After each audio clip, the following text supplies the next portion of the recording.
first started playing guitar when I was 14 years old, and leading up to that, I had, in my very small town, a neighbor move in, and he was a year older than me. And when you're 13, 14 is a massive gap. He was in high school, I was in elementary school. He had different friends, he was cool, he had facial hair, and of course I didn't at the time, but I do now. And I saw him pulling skateboards out of the back of his trunk, and he was skateboarding and jumping over them, and he was extremely cool. And one day I heard guitar music coming out of his basement window. And I didn't play at the time, I didn't know anything about a guitar, I thought it was cool.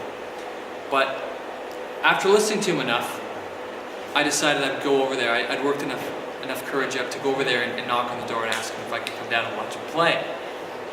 And he said sure, but he let me hold the guitar. And he said, just play this string. And I was hitting the open string, da da da da da. And I put my finger on a note, and I heard the pitch go up, and then my mind just kind of turned on, basically. I heard a note raise and a note descend just by moving my finger on it, and it changed my life. From there, I started practicing constantly.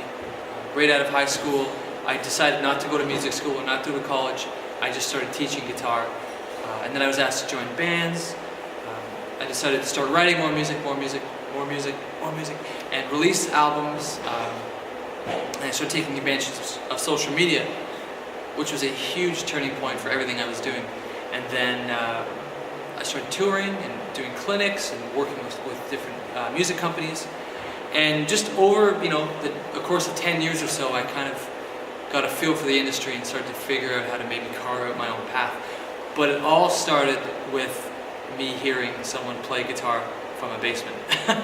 So musical influences, that's an interesting topic for me, because the first 14 years of my life, I had always heard rock music. I'd always heard music because of my dad. He was really into 70s and 60s rock music and progressive rock, like Deep Purple and Yes, and King Crimson, Black Sabbath, Led Zeppelin, The Who, just all these, at the time, the kind of genre-defining musicians. I mean, even Johnny Cash and like early rock and roll and country and just all of this stuff constantly being thrown at me without knowing anything about it.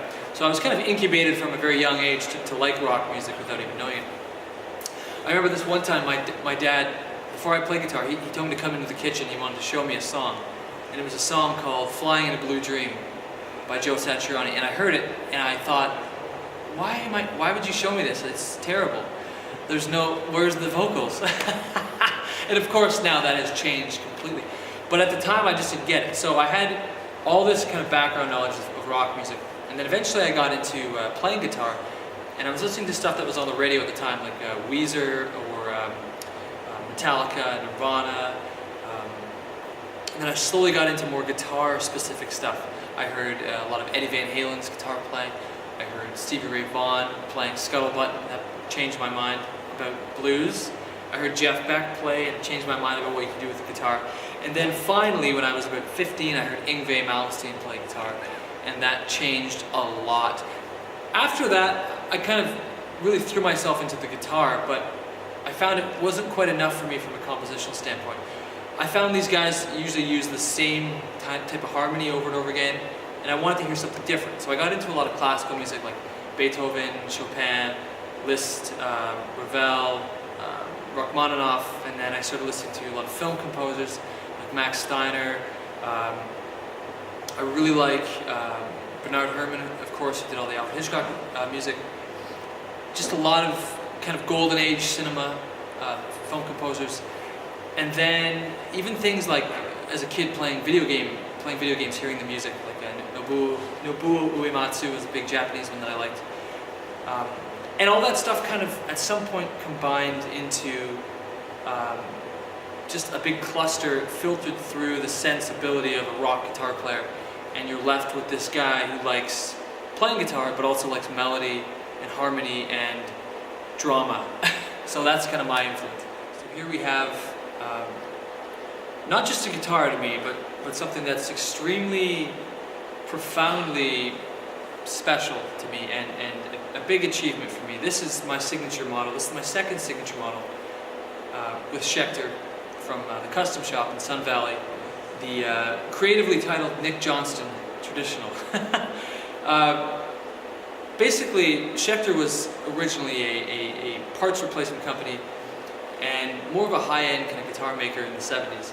And they had some really great builders, and they have quite the pedigree and quite the background. I don't want to get too much into that, but this guitar was built more in the tradition of what they used to do before they became a Diamond Series kind of offshore guitar maker. The first thing about this guitar that comes to mind is, of course, the neck.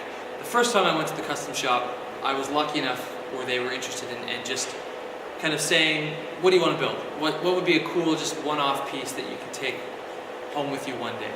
And the first thing I saw was this neck. This neck it's an ebony fretboard, Maxar ebony fretboard, with a Wenge neck, a very porous, unfinished, very raw neck that over time your hand oil kind of seeps into and it starts to feel really smooth and natural. Then we came up with this matching color after I had experimented with putting the neck, holding the neck and putting it up against a bunch of different colors. I couldn't figure out which color was going to work. I found an old body that they had laying in an old part of their shop from the 90s. It happened to be this color, and I held it up to the guitar body, and we all looked at each other, myself, the VP, and the president of Schecter. We just looked at each other and we all started laughing because we knew it was just this.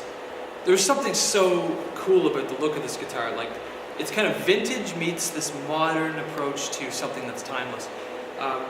We developed pickups for it. These are the Nick Johnston atomic pickups. Lower output around 6K, and then an 8 to 9K output pickup. 5-way switch, so when I go from these, kind of go through the tone spectrum to the back pickup, the note really blooms and opens up. And if you watch me play guitar, I'm constantly playing with that, trying to get that note to bloom the right way. Proprietary bridge that floats a little bit so I can kind of bend the note. Graphite nut, locking tuning heads from Schecter.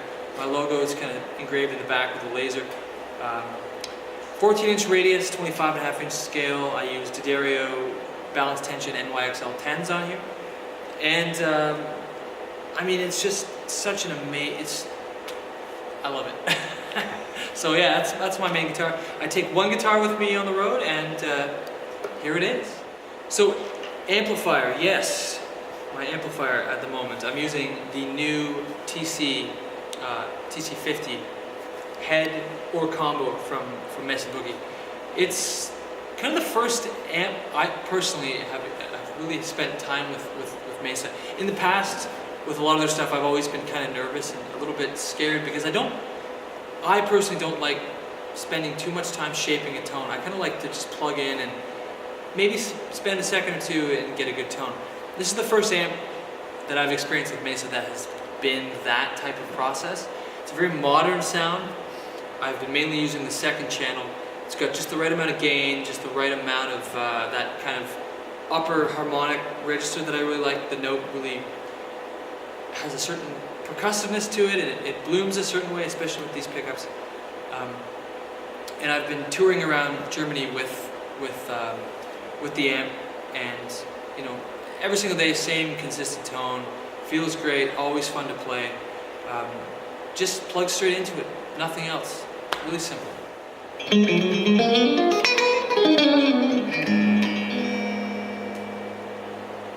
So, what's happening here? Real simple. This is based around the idea of something more of a gypsy or kind of a jazz player would do. This is an A minor or an A Dorian type of lick. Basically what's happening is trying to play with a bit of a swing. Most of it's picked with a slight rake at the very end. So here's the lick.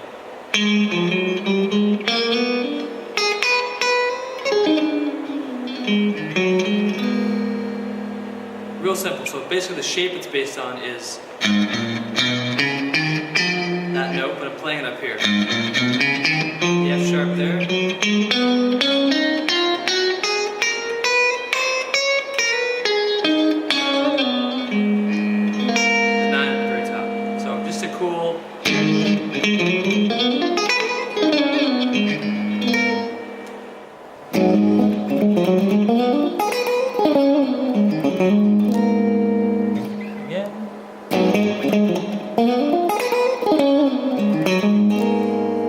And one more time for good luck.